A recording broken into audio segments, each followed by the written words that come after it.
What's up? Go get your Big Body merch, not now, but right now at BigBodyCisco.com.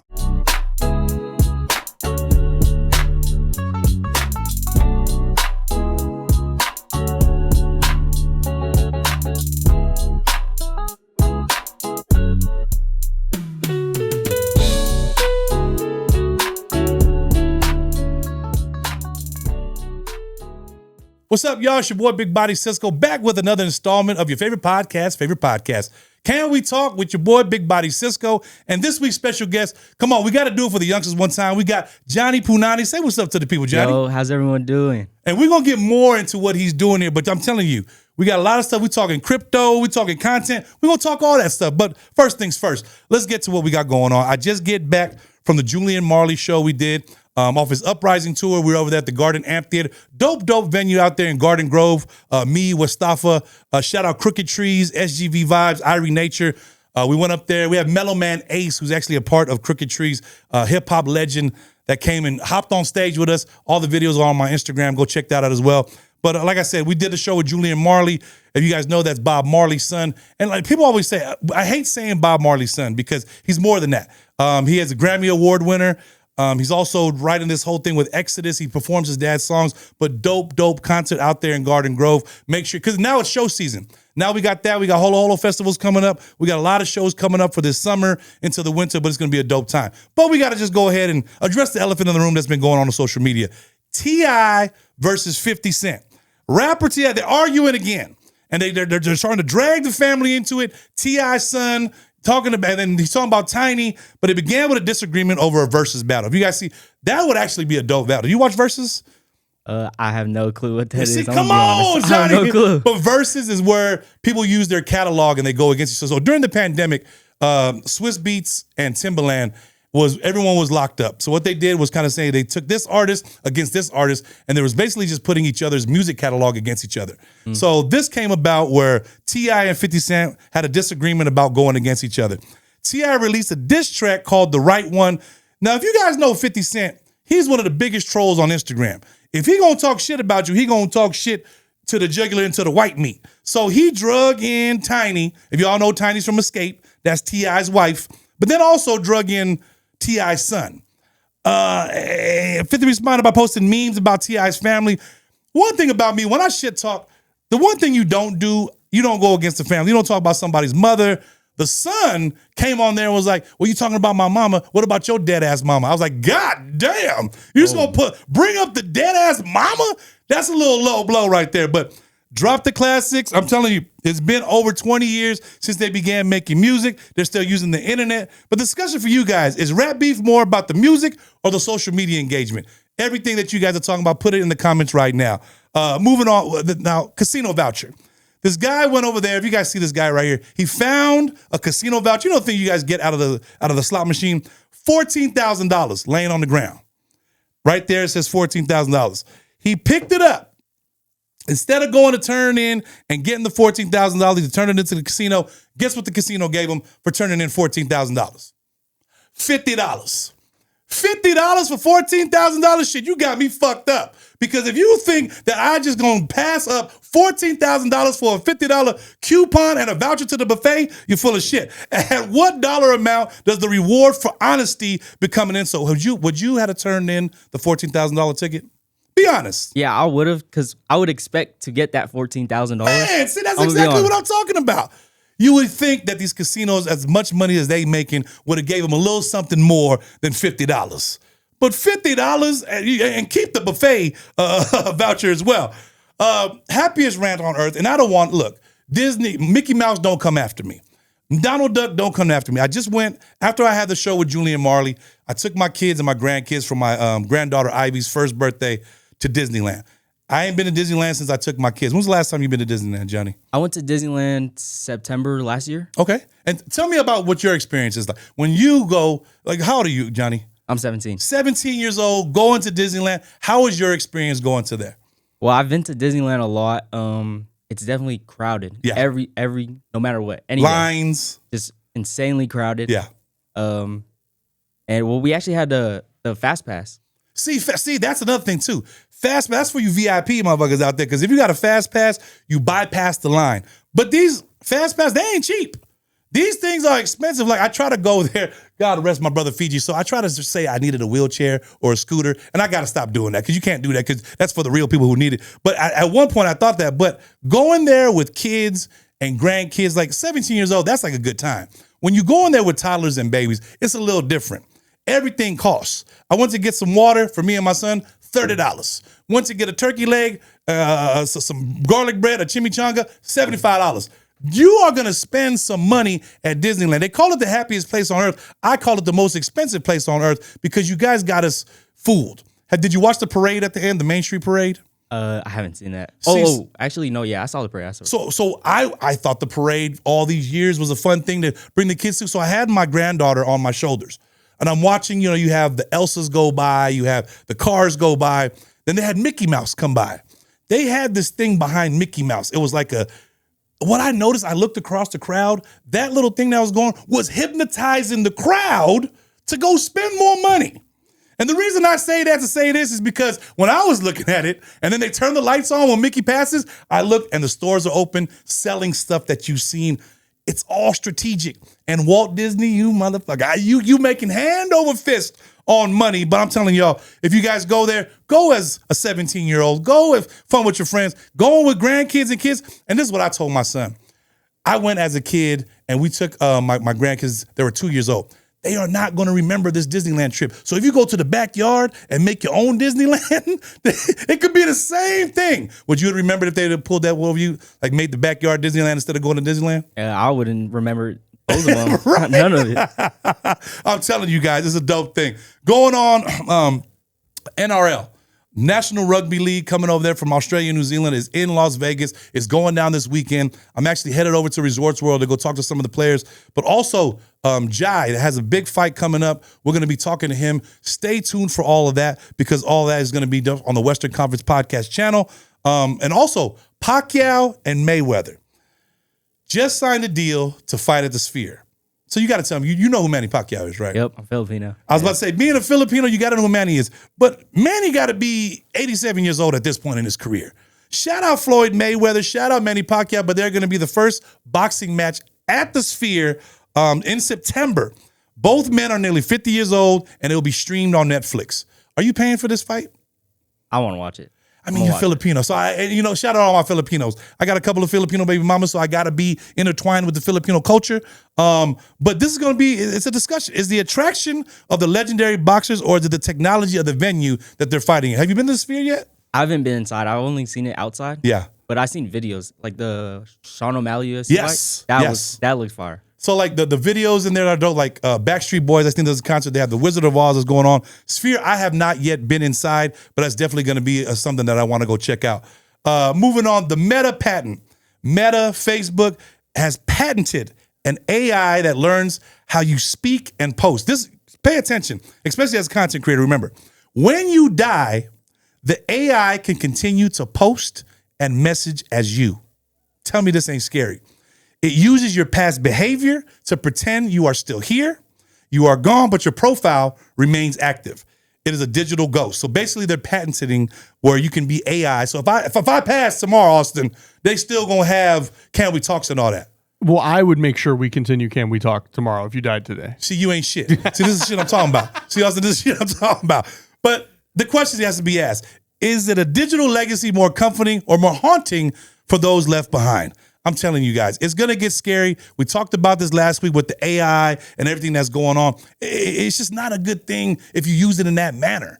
They're starting, like we talked about last week, where these actors are not even have to act no more. They're in these movies and it's AI, artificial intelligence. But, oh, Lord, Meta, I feel like they're controlling the whole universe right now, Austin. Last but not least, toxic topic for the week is for you relationships people out there. The soft launch breakup. So being 17, Johnny, have you had a girlfriend yet? Yeah, I've had a girlfriend. Have you broke up with a girlfriend yet? Yep, I have. Okay, so being, goes perfect. When you break up, how does the social media go about? Because when you're with this person, is it all me and my boo, post a picture? Like, how do you guys take it? And then when you guys break up, what's the process of elimination of taking those pictures off of your Instagram? I was straight up to delete them. Yeah. And then I'm going to be honest, we broke up. I started following a lot of girls. Come on. I just had to. You 17 years old. Right now is the time of experimentation. And when I say experimentation, ooh, ooh, I was like, ooh, to be 17. Yeah, I mean, well, okay, so I've been with my partner now 11 years. We met when I was 17. Got it. But before that, oh, Yeah, see, come Yeah. on. See, so you've been together since 17. How many relationships you've had since because you're only 17. That's your first girlfriend? Yeah, I'll just say that's the first real one. Maybe like a year. Yeah. Yeah, Ooh, just a year. a year. Wow. But you have a girlfriend now? Oh no. I'm So not you talking to single no one. now? Yeah. Johnny, at words to the head. Yeah, exactly. Word of advice, stay single for as long as you can. Love is love, and love always wins. But my question is the soft launch breakup. For those watching this right now, is when a person slowly deletes. As you see, Johnny said, there was no slowly. It was like as soon as they broke up, oh, delete, delete, delete. But you guys see, you notice when girls start getting single because they start to slowly take pictures of their dudes down. Guys start to slowly, guys do it instantly. Girls slowly do it. Their posts become more of their own single view. Then they start posting like quotes, like, ooh, to be free, to be me. Shut your ass up. We know that you're single. And that's the time that these dudes always go into the DMs. Guys know, look, fellas, we know when the girls that we've been stalking on Instagram, we know when they're single, because that's when we slide in the DMs. Hey, how you doing, boo? How you been? So the question is there, if a relationship isn't posted online, does it leave a shadow when it disappears? Are you guys doing it? Answer in the comments right now. What's up, you guys? If you guys are watching on YouTube, go become a YouTube member, not now, but right now. Hit the little button right there and go do that because you guys will get behind the scenes footage of everything, and you guys get podcasts before it comes out to the public. Go be a member right now. Moving on, we're moving on to my brother, Johnny Punani. So you got to tell us how you even got into this whole, we were talking before we got on. How did you decide, because you said you're homeschooled. Yeah. 17, homeschool, what made the decision for you to kind of say content creation, social media was going to be a thing that you was going to do? So back in high school when I was going in person school, I was actually skipping a lot. Yeah. Bad grades. And then like one random day, I just decided I need to change my life. Yeah. I need to do something because I didn't want to be like a bad kid with grades and stuff. But there So had to be a reason. Like, what made you, what was like the turning point to kind of say, I got to start shaping up? I had like no money. Well, okay, And there you go. my parents were mad at me Yeah. all the time. Stuff like that. Yeah. And I was just, I needed to change. And you took it upon yourself to kind of make that change. Like social media and the social media we're living in today, how did you kind of say social media was going to be the avenue that you were going to take to kind of get out of that rut? So, you know, I was always on social media. Mm-hmm. I saw like FaZe, Jason Nguyen, Kai Cenat. Yeah. And scrolling, I always used to watch them. I never thought that I could actually do that. Yeah. And then I started to try, and then I just started trying when I was homeschooled in my room, just on my computer streaming. At first, it was hard. Yeah. Because when you first start, you're not gonna have viewers. You're not gonna have nothing. You gotta, But like, build it does up. that discourage you as like when you start to do the videos and you don't get the likes and you don't get the views? Like what keeps you to kind of say, I got to keep posting until I get those likes? And because it's a thin line between content creators, if they don't get the engagement, that they can easily pull back and say, oh, I'm not going to do that.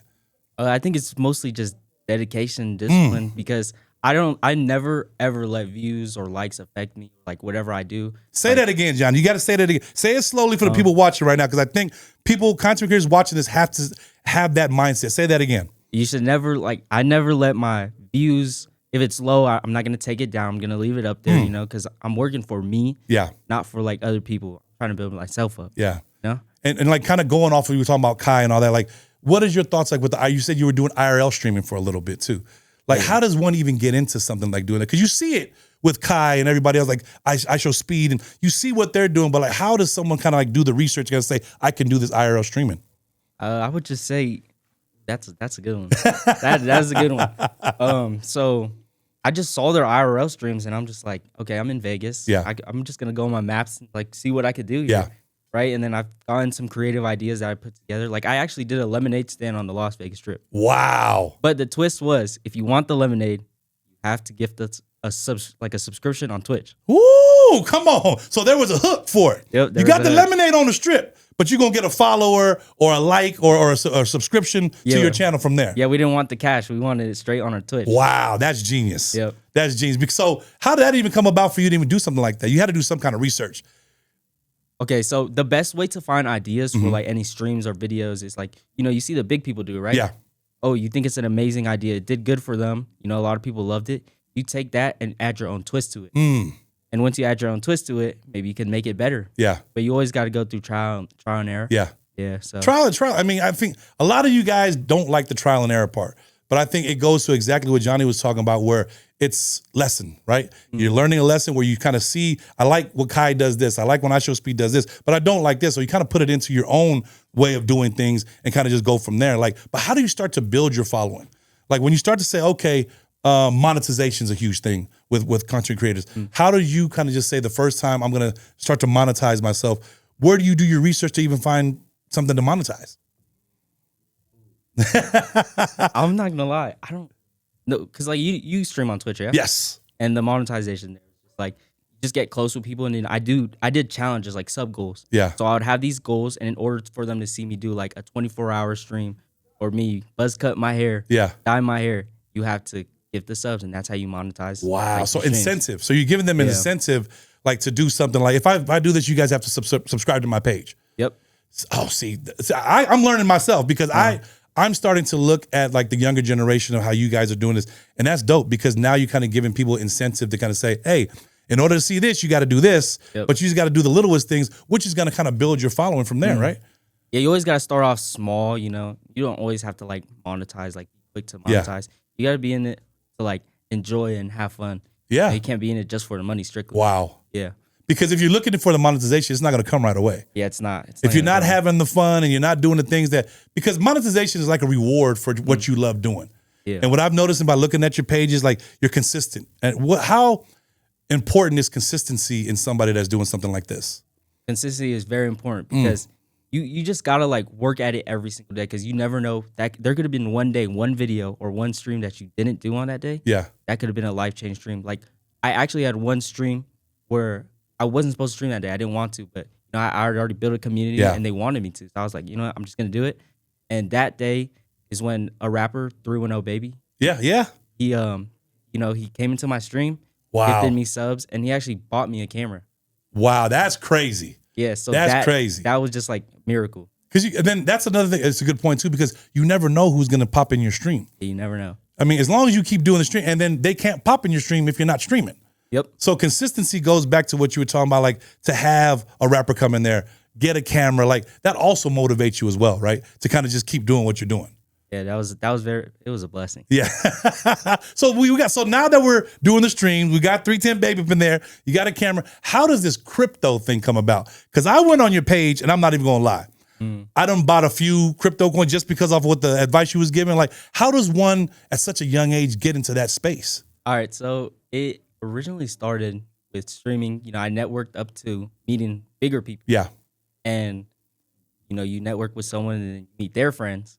And that's basically how I got into it. Ever since, then fully switched to it. Come on, man. Your network is your net worth at the end of the day. It's people don't realize that the more people that you guys meet in these spaces, you have to put yourself in position, which I've seen you do through your posts, through your stuff that you put on social media, where if you're not in these spaces, somebody else will do it. So I always kind of say, like, when I look at the younger generation on the way you guys capitalize off of what's going on today, like if we have a streamer right now that's watching this podcast and he's like right at the fork in the road to say, might want to do it, but I want to get advice for somebody that's credible. They don't want to listen to my ass. They want to see somebody that's 17, that's hungry. What advice do you have to that content creator watching right now? Keep posting every day. Always work on new ideas, new and creative. You'll have to have a creative mind. You can't just be bland and just do regular things that people do. People want to see new things. People, if you're doing something that a big creator is already doing, like the same exact thing, they're not gonna watch you. They'd rather watch a big creator because they know him instead of you because they don't know you. You have to do stuff. You have to be really close to your community, like closer than anything. Yeah. Message them. Yeah. Like that's the best way to build up a community. So you have like small. personal relationships with your followers. Like you actually message them personally. Yeah. Yeah. Not all of them, but Yeah. some of them. Some of them, you like the cute ones. I have You one single time. now, Johnny. You single now. I'll be honest, I have one time. But see, come on. If you're gonna do it right. But tell me about these meetups. Like when you tell like your following, is that kind of gauging what your following is actual, who are actually really following? Because I've heard a lot about your meetups too. Like tell me about the meetups. Okay, so the biggest meetup that I ever did was the water balloon fight. Okay. It was just like an idea because I didn't know a lot of people in Las Vegas, and I was like, I'm doing all this solo content. It's always better to do it with other people who are in the same niche. So I posted a video. I actually didn't expect it to blow up in Vegas, and it did. Yeah. Ever since that's what changed my life Man. completely. We did the event. Oh, a lot of people come. I said like a couple hundred. Yeah. Not couple, like almost 100. But And- that's all you need. At the end of the day, you get 50, you got enough people over there. We talk about almost 100 where you're just basically putting it out there. Hey, I'm going to be at this space. We're going to do some water balloons or whatever it may be, but you're drawing them in to kind of see what your reach really is, right? Oh no. So I brought them in, not just to help me, Yeah. but just because I could create the next like biggest thing. Maybe these two random people that just came, they collab, boom, out Yeah. of nowhere, they're the biggest celebrities in the world. Man. It's more like creating. Yeah. Yeah. So that was like the big part of why I did the event. Creative minds of this generation that's coming up now. I mean, I see my sons on social media and I was watching a lot of your content. Like, what do you think the future of social media content and on the way you guys are using it? Like, what's going to be in the next couple of years for Johnny to kind of capitalize off what you have already built? Because it's always like the next thing, right? What's the next thing for Johnny? What's the next thing? I'm actually going back into content. So on a different Instagram, you don't have to see Yeah. 24/7. They could see like regular content, and I don't really. But don't really know. so when you say starting a new page, when you have built a following on the page that you currently have, when you start a new page, is it tougher to kind of like draw them from there? Because now you're giving them another option. What I was trying to say, you try to keep everybody under one umbrella, but I'm starting to realize that people are saying, nah, I just do another page and just kind of do different content on there where this is my crypto page, this is my content page. Like, how do you keep them all engaged to each page? Like, does one do better than the other or vice versa? Oh, I think crypto. I think because when I'm posting, Yeah. like on TikTok, there's always like when you post, your first video is usually your niche of content Yeah. that TikTok is going to give you on the algorithm. So obviously you have to make new pages if you want to reach different type of audiences. Oh. Because it's hard to really rebrand it. Like for my Instagram and Got it. TikTok, my TikTok's still getting a rebrand for the crypto. 'Cause Yeah. It used to be just like regular skits. Yeah. And for my Instagram, it's a little bit easier on the algorithm to rebrand.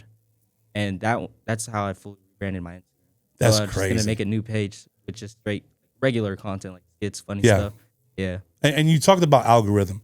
How have you studied algorithms on how to get into them and how? Because I always feel like once I get into an algorithm, I feel like Instagram or TikTok changes the whole way of getting into that algorithm. Like, how have you taken and say this is what I need to do to be in this certain algorithm? Okay, this is a thing that actually works for Instagram and like TikTok. When you first make a new account, when you can't post like instantly. You have to scroll and like find your audience because what you watch on your For You page, like backtracks to you. Oh wow! Yeah, I did that's not what know a lot that. of people don't know, but Yeah. it's something that's very helpful. Damn, my FYP page is a bunch of bitches. No, my bad. There's a bunch of so I gotta switch up my FYP. So your engagement is big because now they're kind of like circling back on what you're searching.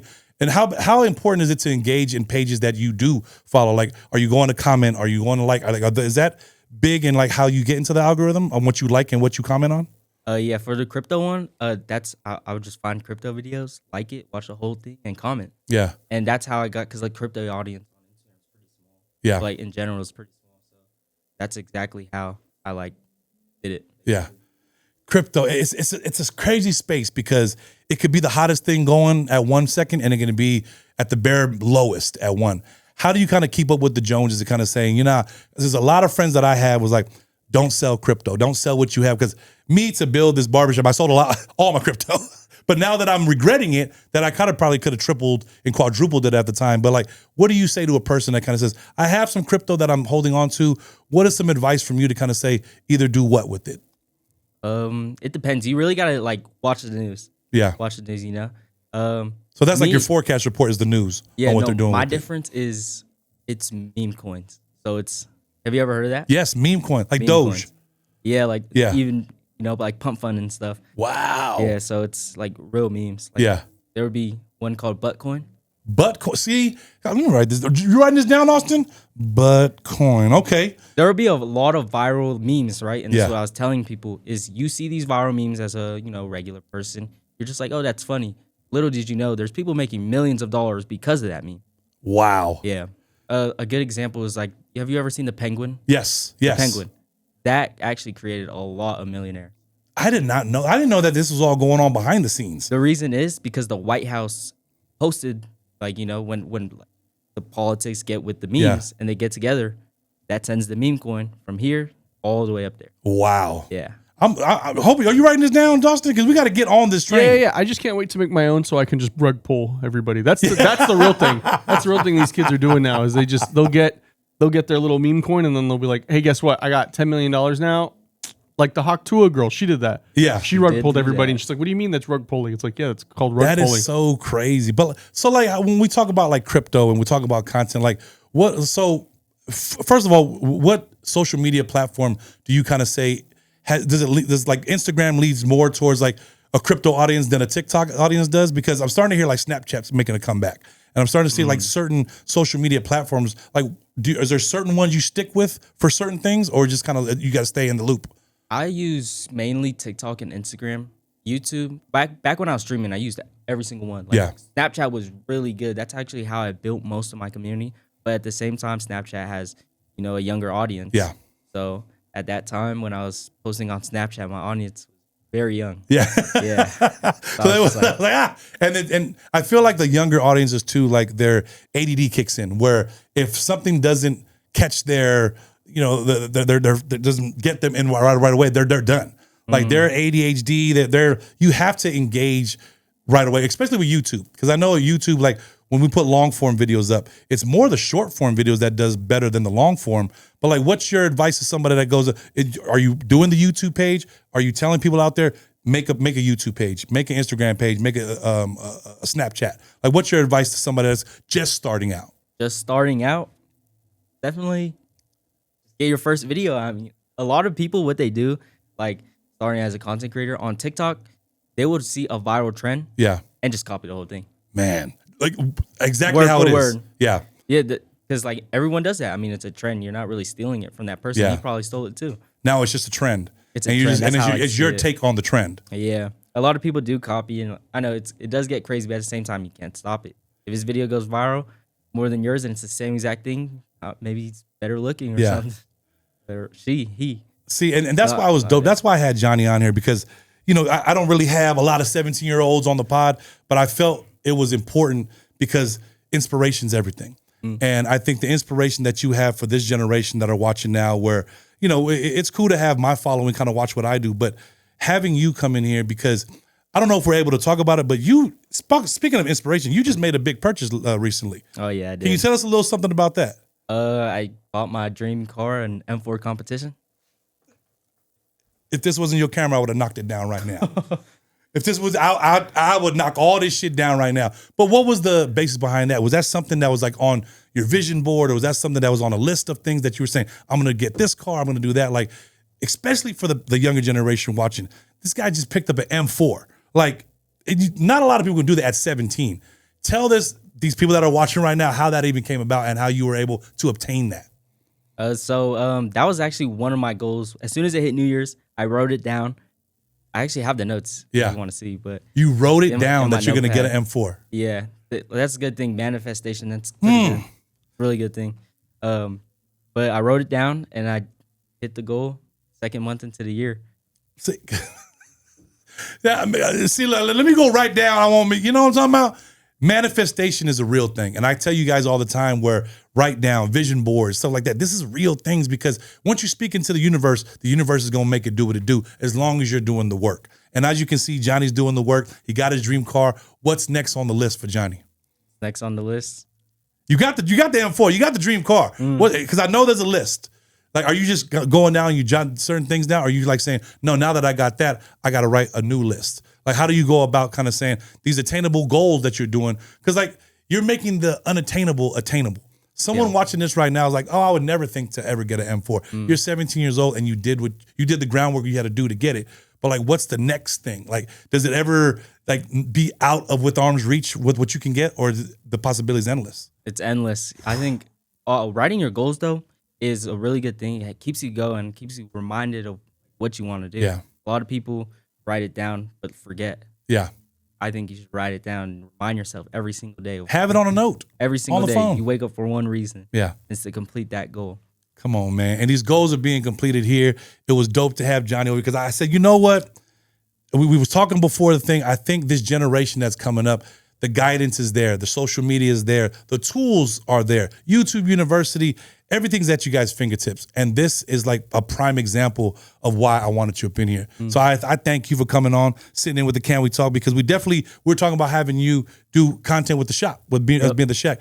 I was talking to you guys off the air where you guys need your own podcast to talk about these things weekly or bi-weekly, whatever it is. Like, what's the next step for you on what your step in your journey going to be? You did inspire me to start a podcast. This is like, I've always seen it. And like, same thing again. I didn't know I could do it myself. And I think it's something I would try. Yeah.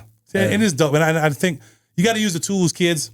And I think these tools that are out there, is if I can inspire Johnny to do a podcast and he's inspired me to go get not an M4, but something that I want to like, you guys got to do the footwork. And I think footwork is huge. And I think that Johnny's been doing it. And this generation that's coming up, you guys got to make these goals attainable. Endless possibilities, and anything is possible. Any last words before we get up out of here, Johnny? Any shout outs you want to get? See. You know, you got the crew over here. You got to shout out the crew. Shout out to the Light Skin Liabilities. Those are my friends. We all met from the event.